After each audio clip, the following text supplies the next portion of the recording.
Namaskaram. On day 2, we pray to Brahmacharani, symbolizing Parvati's deep penance to attain Lord Shiva.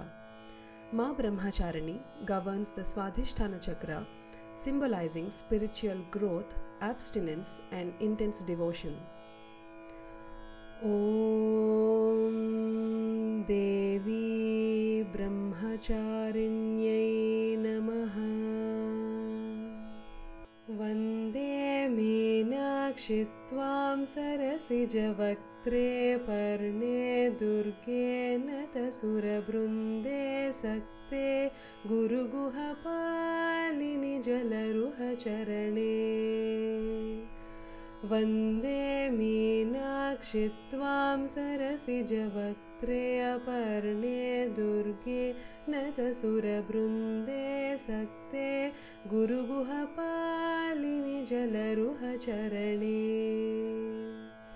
Sundara Pandyanande Maye Suri Janadhare.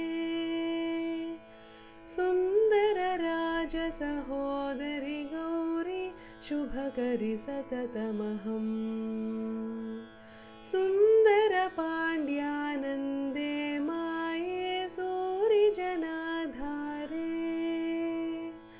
Sundara Raja Sahodari Gauri Shubhakari Satatamaham. Vande Meenakshi Tvam Sarasijavaktre Parne Durge Natasurabrunde Sakte Guru Guhapalini Jalaruha Charane.